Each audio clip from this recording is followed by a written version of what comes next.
Salut à tous, demain barrage de la Ligue des Champions, Brest-Paris Saint-Germain, Paris Saint-Germain-Brest, Paris Saint-Germain-Brest, Paris Saint-Germain-Brest, Nono, qui aurait pu croire ça il y a quelques mois, Brest-Paris Saint-Germain demain 18h45, Nono, pas 21h, 18h45, parce que demain soir, Manchester City-Real Madrid, et oui c'est le match que tout le monde attend demain, et c'est pas Paris-Brest, mais nous, on va quand même aller à la boulangerie Nono, prendre notre Paris-Brest à l'aller et au retour, et on va essayer de le manger. Demain Nono, l'effectif est au complet.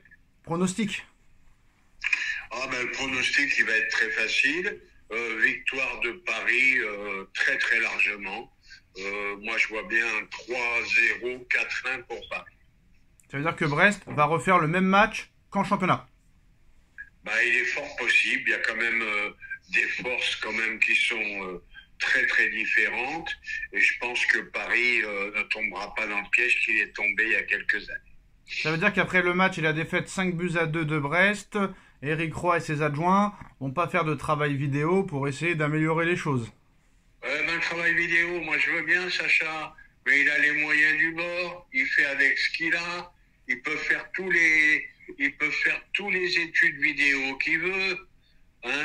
Tu prends les 11 postes, il n'y en a pas un qui peut égaliser un Parisien, ou alors ça serait vraiment une contre-performance parisienne. Luis Enrique est encensé depuis plusieurs semaines, Nono, mais je pense qu'il a fait quand même une erreur, c'est de s'être séparé d'Asensio. J'ai vu le match d'Asensio hier avec Aston Villa, Nono, très grosse erreur de s'en être séparé, et on va peut-être le regretter, Nono. Je te le dis.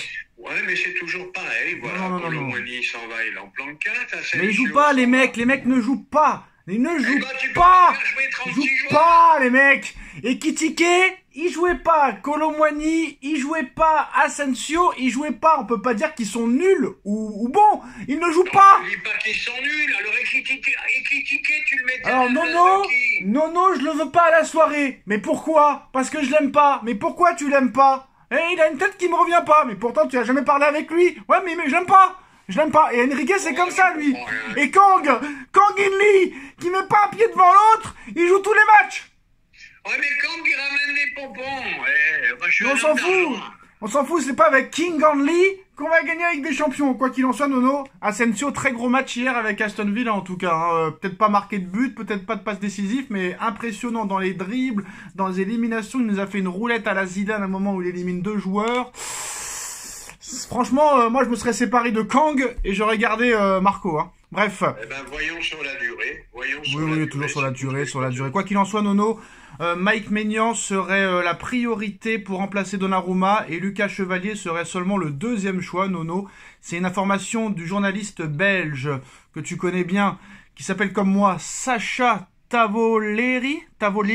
Tu connais toi, Nono? Il est très bon, je l'ai vu 2-3 fois, celui-là il est excellent. Voilà, Maignan serait la priorité numéro 1. Pour rappel, Mike Maignan, formé au Paris Saint-Germain, qui avait quitté le Paris Saint-Germain pour Lille, pour après rejoindre le Milan AC. Il est devenu gardien numéro 1 de l'équipe de France. Nono, honnêtement,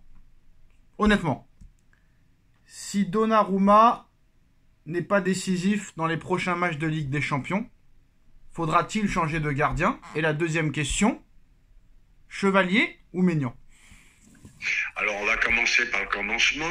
Donnarumma pas décisif dans les phases finales de Ligue des Champions, il saute tout simplement parce qu'il est là pour faire gagner le club. Il a 3-4 arrêts à faire pour qu'il les fasse. Point final, il n'a pas le droit de se trouver. La deuxième question, pour l'instant, Maignan est encore au-dessus de Chevalier. Donc voilà, le choix de Nono va plus vers Maignan, même si Nono a dit qu'il aimait pas faire du neuf avec de l'ancien. Oui, faire du neuf avec de l'ancien. Je te fais quand même remarquer que Maignan n'a jamais joué au PSG.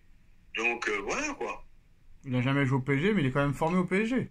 Oui, mais ça c'est autre chose, ça en a des dizaines qui ont été... Bon bref, Nono, comme tu sais, Vinicius Junior a refusé la première offre de contrat de prolongation du Real Madrid, plus que jamais sur le départ.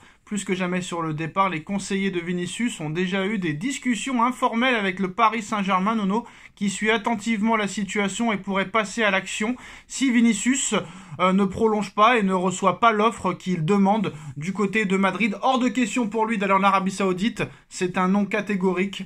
Encore une info de Sacha Tavolieri, Nono. Eh ben, il a peut-être pas tort, parce que c'est trop jeune pour aller en Arabie Saoudite, malgré le pont d'or qu'il lui donne.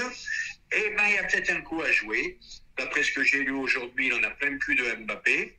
Et ça, je le savais, je suis l'un des premiers à l'avoir annoncé. Le Real met en priorité Mbappé, Mbappé, Mbappé. Donc, il commence à en avoir plein le cul. Lui, il trouve qu'il est plus fort que Mbappé. Eh ben, allez-y, vas-y, Nasser. Vas-y, allez, sors les bifetons. Voilà, je sais pas t'as mis si... 90 deux fois 180. Eh ben, tu peux mettre 200 pour Vinicius. Si je te dis 3 mois, ça t'évoque quoi? Pardon? Si je te dis 3 mois, Oui. ça t'évoque quoi? Ah, ça m'évoque rien du tout pour l'instant. Rien du tout?